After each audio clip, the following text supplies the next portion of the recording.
आजचा हा व्हिडिओ अत्यंत महत्त्वाचा आणि विशेष असणार आहे, कारण आज आपण बोलणार आहोत हिंदू धर्मातील अत्यंत पवित्र, मंगलमय आणि महादेवांच्या अतिशय प्रिय अशा श्रावण महिना 2026 बद्दल. श्रावण महिना म्हटला की सर्वत्र प्रसन्नता, हिरवळ आणि भक्तीचे वातावरण निर्माण होते.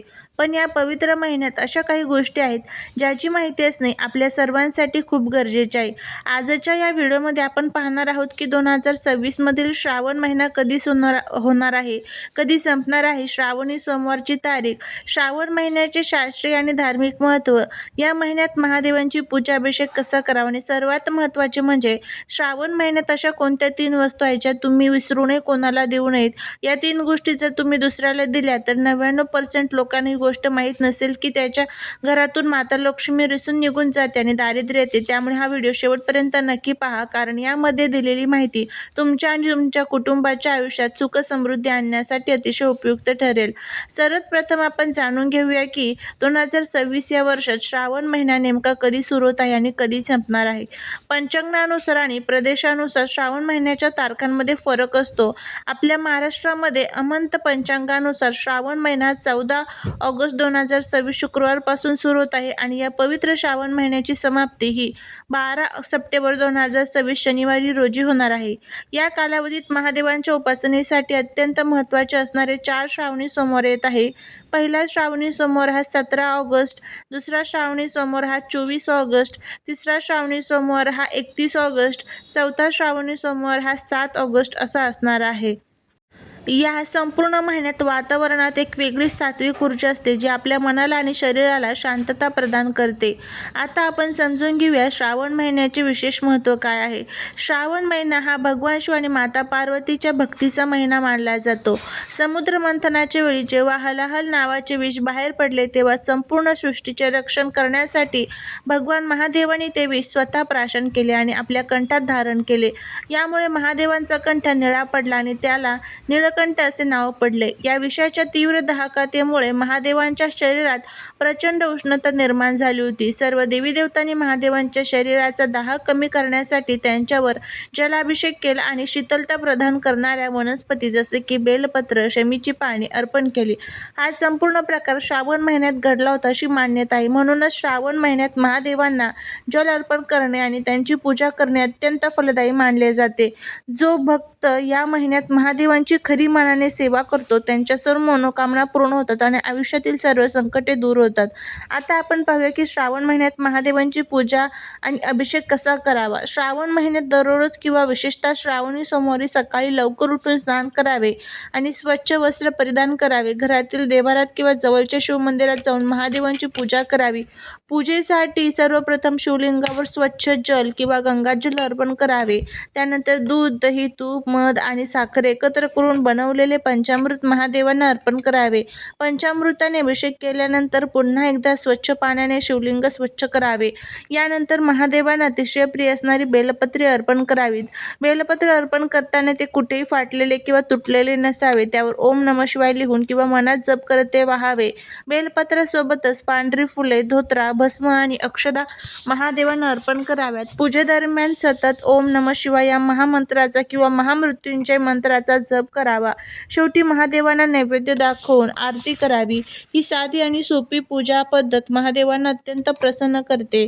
आता आपण येऊया आजच्या व्हिडिओतील सर्वात महत्त्वाच्या विषयाकडे, जो 99% लोकांना माहीत नाही की श्रावण महिना अतिशय पवित्र आणि सात्विक महिना असल्यामुळे या महिन्यात आपल्या घरातील सकारात्मक ऊर्जा आणि लक्ष्मीचा वास टिकून ठेवणे खूप गरजेचे असते. वास्तुशास्त्र आणि ज्योतिषशास्त्रानुसार श्रावण महिन्यात घरातील 3 विशिष्ट वस्तू कधी कोणत्याही बाहेरच्या व्यक्तीला किंवा शेजाऱ्यांना देऊ नयेत असे मानले जाते. असे केल्याने घरातील लक्ष्मी साथ सोडून जाते आणि घरामध्ये आर्थिक अडचणी निर्माण होतात. पहिली वस्तू आहे जी घरातील दूध आणि दही. श्रावण महिन्यात महादेवांना दूध आणि पंचामृताचा अभिषेक केला जातो. या महिन्यात दूध आणि दह्याचा संबंध थेट महादेवांच्या पूजेशी आणि सात्विकतेशी असतो. शास्त्रानुसार संध्याकाळच्या वेळी किंवा श्रावण महिन्यात विशेषतः सोमवारी आपल्या घरातील दूध किंवा दही शेजाऱ्यांना किंवा कोणालाही दान म्हणून किंवा उसने म्हणून देऊ नये. असे मानले जाते की संध्याकाळी दूध दुसऱ्याला दिल्याने घरातील बरकत निघून जाते आणि माता लक्ष्मी कोपते. जर कोणाला दुधाची गरज असेल तर त्यांना बाजारातून विकत आणून द्या, पण घरातील वापरण्यासाठी ठेवलेले दूध किंवा दही देणे टाळा. दुसरी वस्तू म्हणजे झाडू, म्हणजेच केरकचरा काढायचा खराटा झाडू. झाडूला हिंदू धर्मात साक्षात माता लक्ष्मीचे रूप मानले जाते. झाडूच्या माध्यमातून आपल्या घरातील नकारात्मकता आणि दारिद्र्य बाहेर काढतो. श्रावण महिन्यात किंवा इतर कोणत्याही वेळी आपल्या घरातील वापरता झाडू कोणालाही वापरण्यासाठी देऊ नये किंवा जुना झाडू कोणाला दान करू नये. श्रावण महिन्यात घरात नवीन झाडू आणणे शुभ मानले जाते, पण घरातील झाडू बाहेरच्या व्यक्तीला देणे म्हणजे स्वतःच्या घरातील लक्ष्मी दुसऱ्याला देण्यासारखे आहे. असे केल्याने घरात आर्थिक चणचण भासते आणि पैशांची आवक थांबते. तिसरी सर्वात महत्त्वाची वस्तू आहे ते म्हणजे मीठ. मीठ ही अशी वस्तू आहे जी घरातील नकारात्मक ऊर्जा शोषून घेते आणि वास्तुदोष दूर करते. ज्योतिषशास्त्रात मिठाचा संबंध हा राहू आणि शनीशी जोडला जातो. श्रावण महिन्यात विशेषतः संध्याकाळी किंवा रात्रीच्या वेळी कोणालाही घरातील मीठ उसने किंवा मोफत देऊ नये.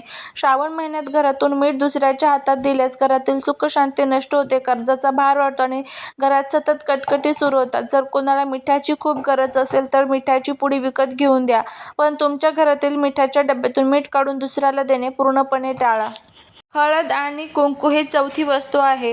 हळद कुंकू हे सौभाग्याचे, मंगलतेचे आणि साक्षात माता लक्ष्मीचे प्रतीक मानले जाते.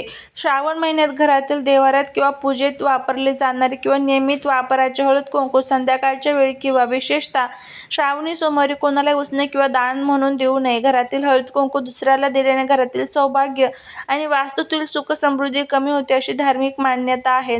पाचवा आहे ते म्हणजे सुई आणि धागा. श्रावण महिन्यात किंवा कोणत्या पवित्र काळात सूर्यास्तानंतर किंवा पूजेच्या दिवशी घरातील सुई आणि धागा कोणालाही देऊ नये. सुई आणि धागा हे घरातील संबंध जोडणारे प्रतीक मानले जाते. श्रावण महिन्यात घरातून सुई धागा बाहेर दिल्यास घरातील सदस्यांमध्ये मतभेद निर्माण होतात आणि नकारात्मक ऊर्जा वाढते. त्यानंतर पुढचं आहे ते म्हणजे घरातील पैशांची पाकिटे, तिजोरीतील नाणी आणि तांदूळ. संध्याकाळी किंवा श्रावण सोमवारी घरातील अक्षता किंवा नाणी, पैसे कोणाला उसने देऊ नयेत. तांदूळ हा धान्याचा राजा, माता अन्नपूर्णेचे रूप मानला जातो.